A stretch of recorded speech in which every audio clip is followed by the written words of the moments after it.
Two. There it is. That beat me to it. All right. Welcome to the show, everybody. Thank you so much for tuning in. As always, I am super excited to introduce our guest today, but I'm just going to give you a quick one. How about hashtag Better Call Paul? The Carrier Experience Podcast is a show for anyone who wants to grow their agency and be a titan of the insurance industry. Learn from a panel of experts who share their agency struggles, their experiences with the nation's best carriers, and share the marketing secrets that successful insurance agents are using today. Now, here's your host, the insurance bro, James Cias. All right. Welcome back, ladies and gentlemen, all of you insurance pros out there. Let's dive into another episode of the Insurance Bro Show. Before we jump into the show, though, a quick reminder to please subscribe on whichever platform it is that you're listening to us on. Give us a like, give us a follow, subscribe, and drop a review wherever it is that you're catching us. If you do that, we'll really appreciate it. That'll help us show up that much higher on those search results. Also, if you would like to be a guest on the Insurance Bros Show, we would love to have you. Go to www.insurancebroshow.com/guest, and you can schedule a time to be on the show and hang out with me for a few minutes. It'd be a lot of fun. I promise. I swear I don't bite. Lastly, don't forget to follow me on all social media at Insurance Bro Show. All right. So here we go. Let me introduce our guest today. Our dapper guest has a unique style that he's bringing to the insurance game, and we're so excited to have him on as a guest. With over 15 years of professional experience, our guest has a deep understanding of customer service, and he offers it with a personal touch, style, and class that is unmatched in the greater San Diego area. Our guest cares about his community, which he supports as a connoisseur of San Diego's finest establishments. If you want to know the best places to go once the world starts spinning again, you will definitely want our guest's recommendation. We're so excited to have this great guest on the show today. Joining us from AllState, give it up for an outside business development expert and professional networker. Welcome to the show, Paul Scalone.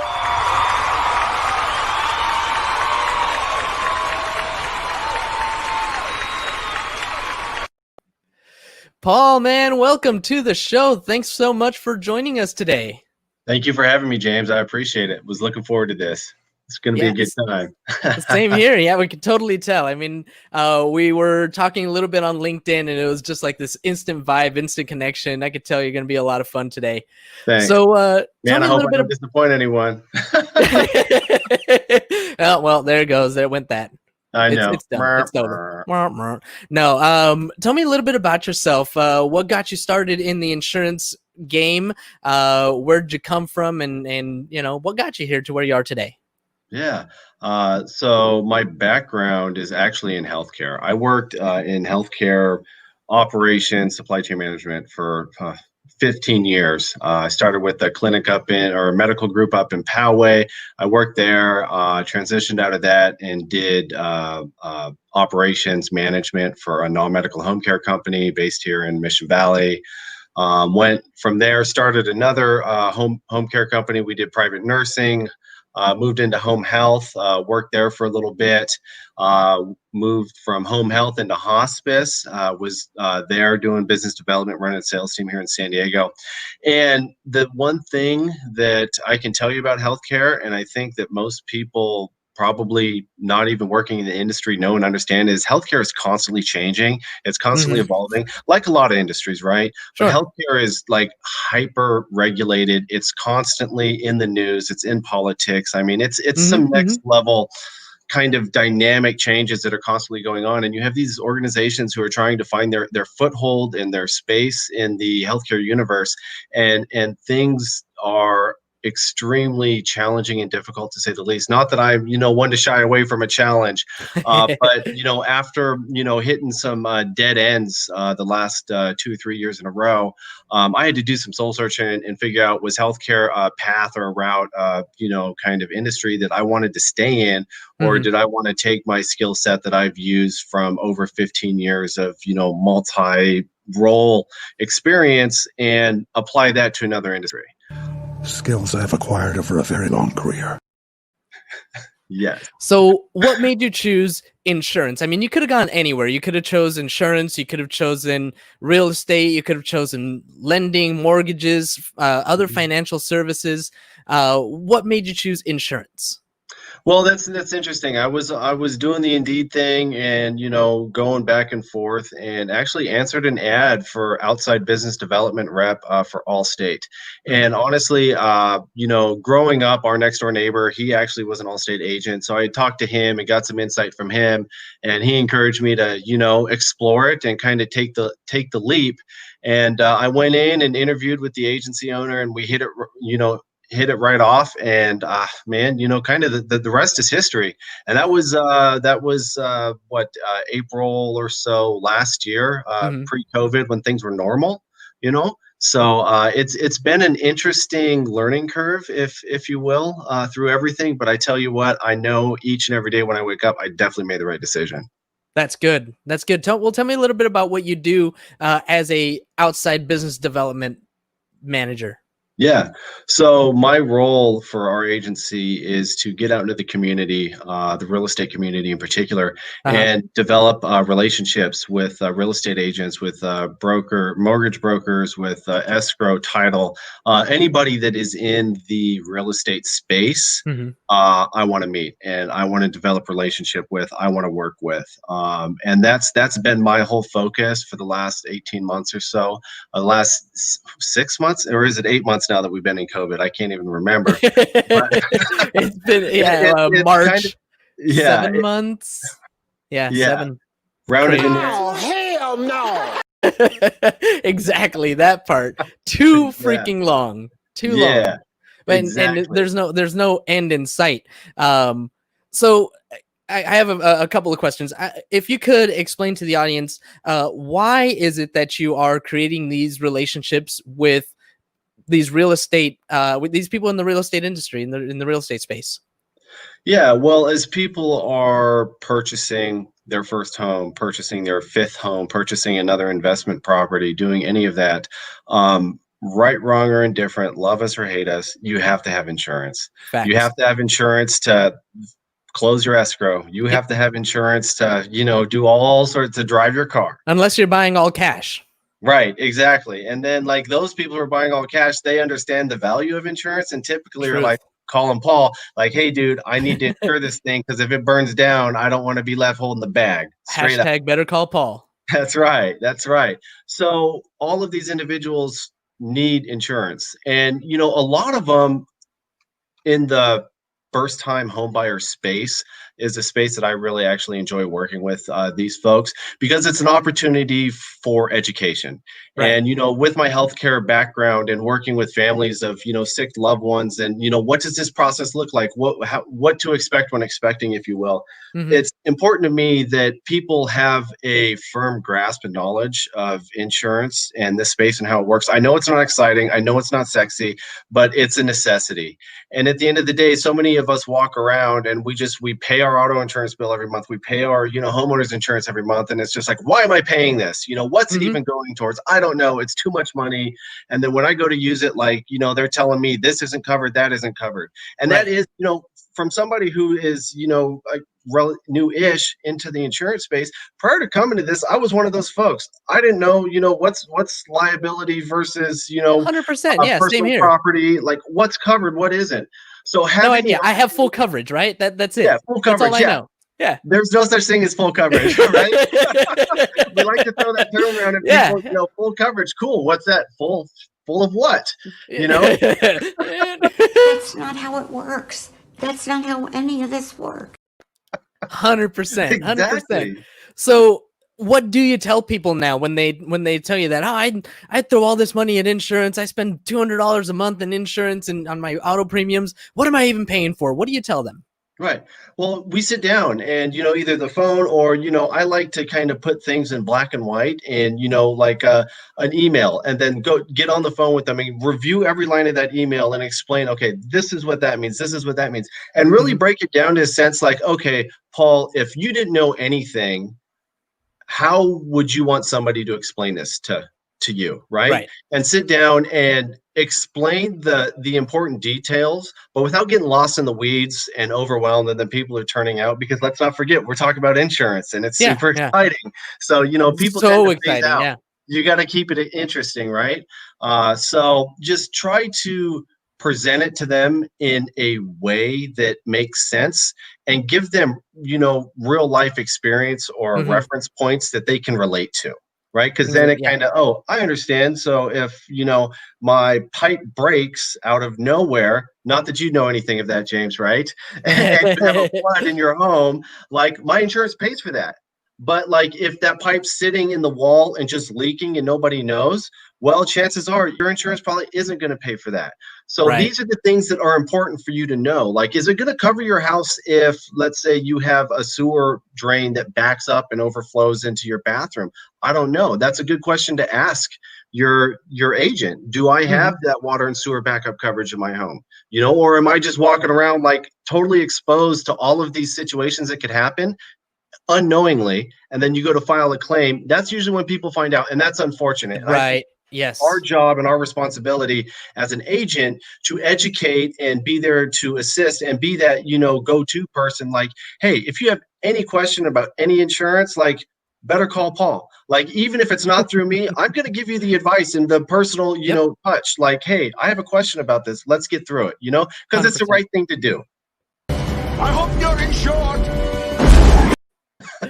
100%. Good clips, right? Yeah, I love it. I love it, man. Yeah, Hernan's on point with that stuff. Good job, bro. So going back, let's see. We talked about the importance of developing those relationships with those real estate experts. When you are getting those referrals from them, how do you manage the cross selling? What do you do, or do you just write the home and call it a day? That's a great question. It's a very different conversation. Let's say you're working with a lender who has a client who they're working with and is like, hey, you know what? You need to get insurance here. You need to call Paul. Or you'll have the other situation to where the lender is like, hey, Paul, I need insurance for this property. Handle it for me. So then sometimes with a situation like that, I might not get in front of the client until we're getting ready to close escrow or get those Mhm. insurance documents over, right? The clients, they've reviewed it and, okay, yeah, we're good to go. So if that's the case, then that cross sell or those conversations are going to happen during the stage of, hey, we got to get you to sign your insurance agreement or your application, make sure everything I's are dotted, T's are crossed. Mhm. And at that time, take that opportunity to speak to them about, hey, did you know about this? These are some other services that we have and are available.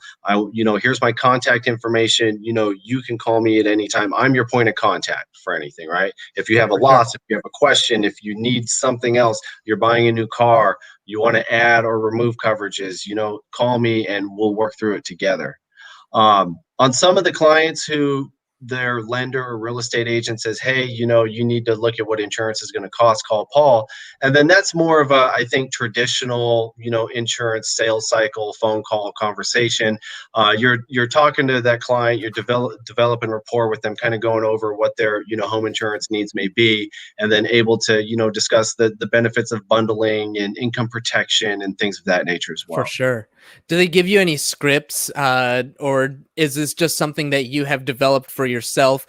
In other words, is it just a natural talent for you that you know how to talk to people and you can easily get them to purchase these other policies? Or did you actually get a script that says, hey, when you're presenting the homeowner's policy, say this? Yeah, Allstate does a good job of, training and having resources available to a certain extent, and their library is vast and quite frankly overwhelming at times. But if you know what you're looking for, there's some solid resources there. Being an Allstate agent. That being said, I think any position that you're in, if you're working customer service, if you're working a call center, if you're working outside sales, everything that you're doing is in some way, shape, or form tied to sales or business Mhm. development. And at the end of the day, what sales is and what business development is, it's relationship building, it's gaining trust, it is really, being able to convey your expertise in a subject matter in a way that people understand and trust you to do the best job for them as possible, right? So it's really, at the end of the day, to me, about being authentic and really genuinely, at my core, wanting to help these folks understand insurance or get through this claim, or figure out what adding scheduled jewelry to their Hmm. Hmm. policy looks like, whatever it Right. might be. But I operate in the space of be authentic, do the right thing, and everything else is going to take care of itself. And He ain't lying. right, and that's just how I am. And I think maybe there's a natural kind of knack for it, I'm not sure, but like, at the end of the day, James, I'm just out here, I'm just doing me, man. And I hear trying you. to help as many people as I can. And that really comes from the if you will, 15 years of conditioning in healthcare. I mean, if you want to Hmm. talk about a space that is all about helping other people, and you got like one shot to get it right, I mean, you have family members who went into the hospital, and then all of a sudden now they're getting a prognosis of 6 months or less to live. You got one shot to make that right if you're going to Yeah. come in and deliver hospice services or something. There's no going back and redos. But no, these literally Yeah. people's lives that we were dealing with. So I mean, to be able to take that and overlay it into a industry like insurance or real estate, it should all be treated the same, right? Whether it's someone's life or somebody's first time home purchase or trying to figure out what insurance looks like, we need to do the right thing by serving our community and being transparent and a resource for them. They're depending on us, right? They have a certain level of trust in us that we know what we're doing or talking Hmm. about, Hmm. that we need to deliver on that, and we need to really make sure that we're putting our best foot forward whenever possible. 100%. I cannot agree more with that. I mean, it really is. I love that you talk about your experience with the home health care. I mean, dealing with people's end of lives, not even just their lives, but like their end of lives, just gives you a whole new perspective of what it means to provide the best quality of care to the individual. And I love the way that you have carried that over to your services that you're providing on the insurance side, because you're taking that same approach. You're really seeing the person for who they are and for what they need, and doing everything that you can to provide the best possible outcome in case they ever actually need this thing that they're purchasing. Yeah, I love it. I love it. thank you. It's awesome. Where do you find right now that you are struggling in building your business and in building your book of business? For me right now, I'd say that the biggest struggle is really not being able to be out, boots on the ground, Hmm. being in front of people. I still participate in three, sometimes four of the real estate broker caravans per week. I'm on the committee downtown as well as the East County committee.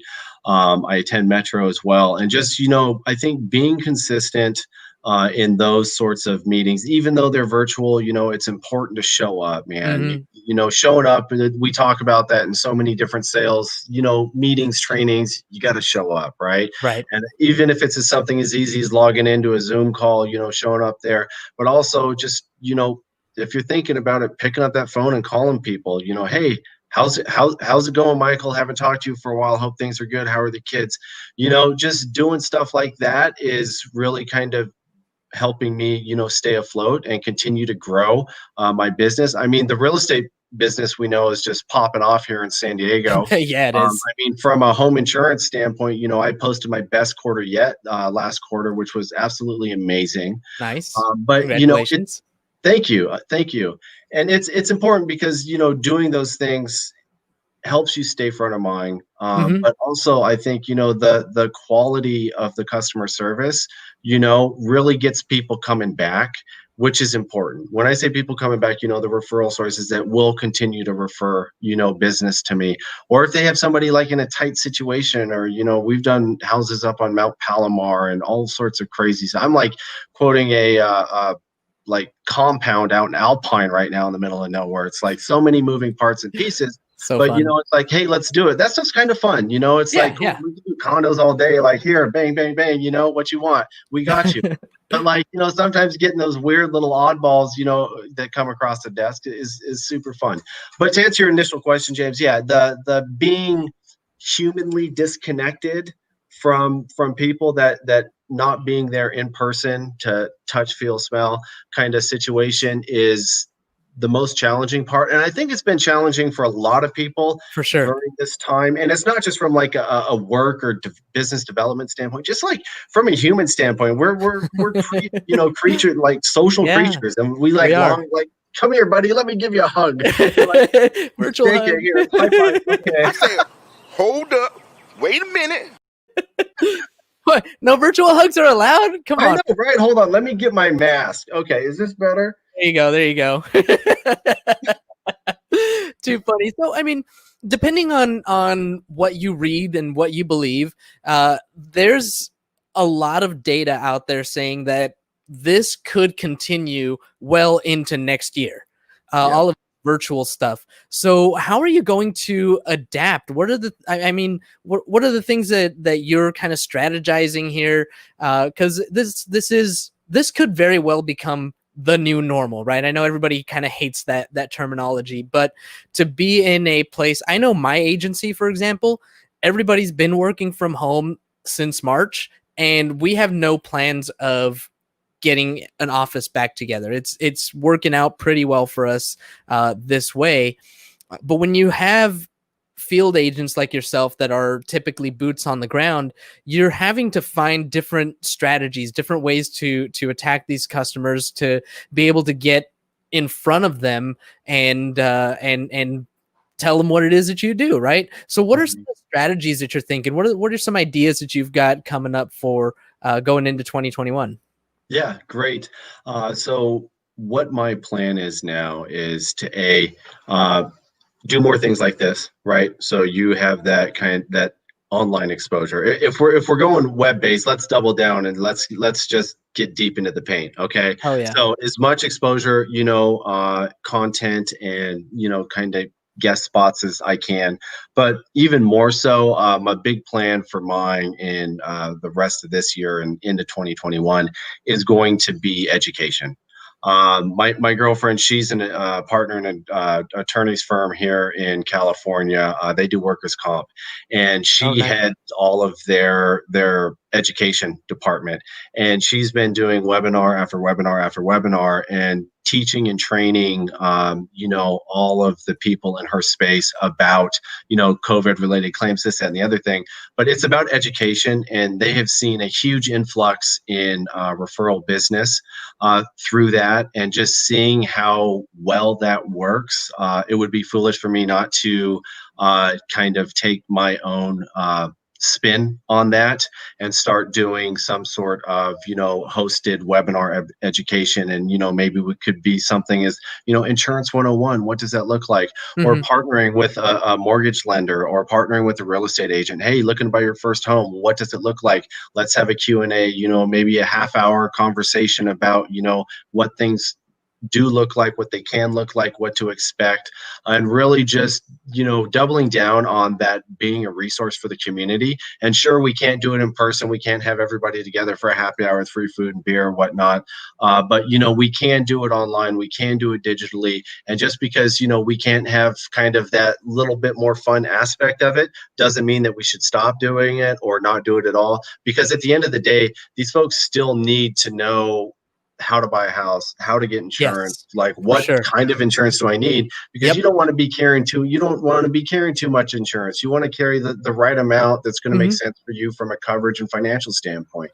It's about education and being able to do that with partners in the community, like you and real estate agents and lenders and escrow. I mean, there's so many people out there that I know are chomping at the bit to, do things and, be a resource for folks. We talk about that's a big thing, is actually, go giving. And how do I do that? And how do I accomplish that? So I think the best way for me personally is going to be through education. Nice. So give it a 10. A 10. Absolutely. I know that you're also, a member, an active member of the community. So what are some things that you do to give back? What I do to give back is really help different groups. I actually participated with Mariah this year. It's been a little bit challenging because of COVID. Normally, we have two big kind of parties that we throw each year to raise money for the center. Also, our group, AllState, or our office rather, once a year, we do a kind of not, I don't want to call it a toy fundraiser because that's not what it is.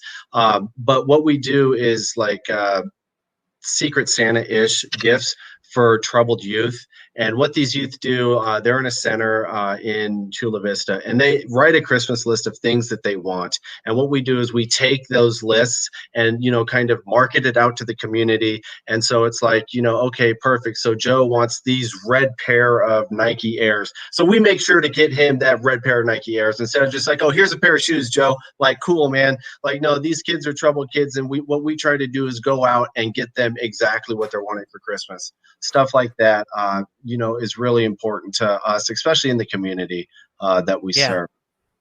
Yeah, no, I mean, I feel like it's an important piece that is often missed. As insurance agents, I've said this before, that when I first started with insurance, I knew, everybody has to buy it, right? So my mentality going into it was, everybody's got to buy it. Why not buy it from me?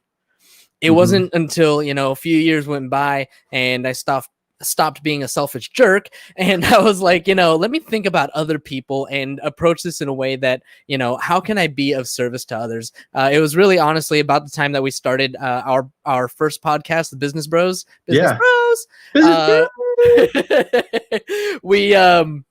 We started that one off, and like one of the first things that we wrote was the number one rule of business is to be of service to others. And so it just changed my entire mindset of how to approach, business in general, and especially insurance, because like you were saying, we are trusted experts. We are trusted advisors. People are putting, a big part of their lives entrusted into our hands. And so I love to hear about the way that we're, getting out there in the community and, getting better known and serving those people that we are, that are buying insurance from us. Because it's one thing to be of service and to provide, the education. It's another way to just go outside of insurance and find different ways. So try to make the world a better place. That part. That's a great movie. I don't even know what movie that is. Zootopia. Okay. Watch it. I mean, my daughter, I have a daughter. She just turned 16, but still, it's a great movie, actually. I'm not even ashamed. I love kids movies. Like I went to go watch Frozen 2. I think I went by myself. I don't remember. But nice. I don't care. I'll go watch kid movies. Dude, if it's a good movie, it's a good movie, right? Exactly. Yeah. Exactly. Who's going to judge us? Oh, hell no. Whatever, bro. Last question. What's that? I said, if they want to judge, they can judge away. Exactly. All right. Last question for you here. I'm going to have you thinking a little bit on this one. You ready? Okay. Yeah. What are the 3 must-read books for entrepreneurs? Oh my gosh. 3 must-read books for entrepreneurs. I'll be honest with you. Quite frankly, I'm not a big reader as far as books are concerned. That being said, I am constantly on the hunt for knowledge and information. I think I have too much ADD to sit down and read through a whole book without falling asleep. Honestly, it puts me to sleep faster than anything is actually reading a book. So as far as, top 3 book goes, I've been gifted a book by one of my lending professionals, The Go-Giver. That's been good. I've gotten about halfway through that.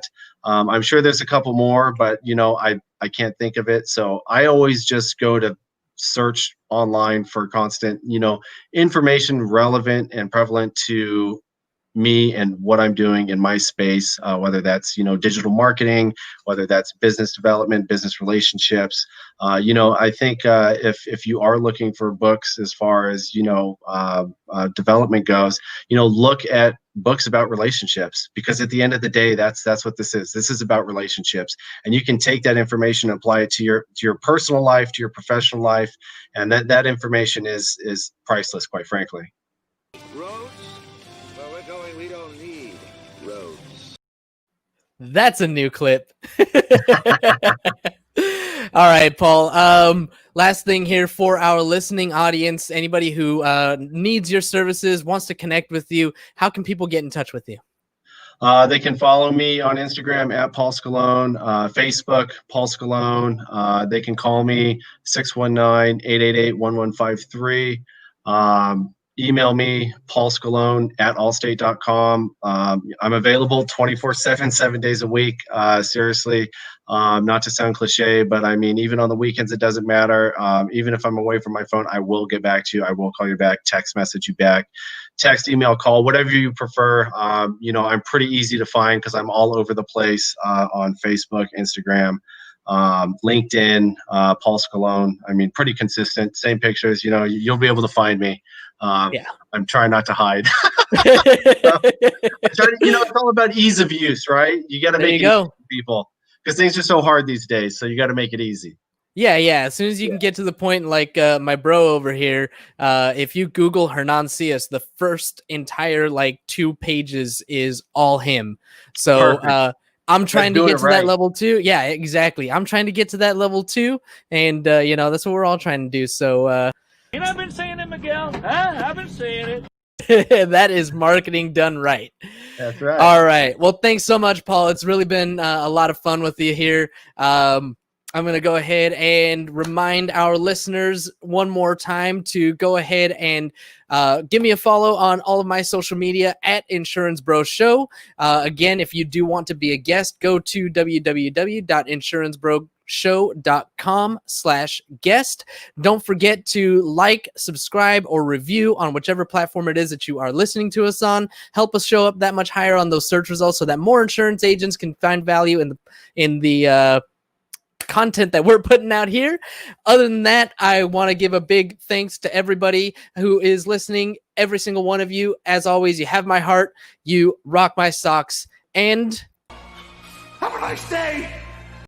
Thank you for tuning in to the Carrier Experience Podcast. James is a CEO of the Pipeline team of San Diego and is always in the market for top talent. If you are an agent looking for a place to hang your license, visit pipelineinsurance.com/agent opportunities or send an email to newagent@pipelineinsurance.com. You can find James on all social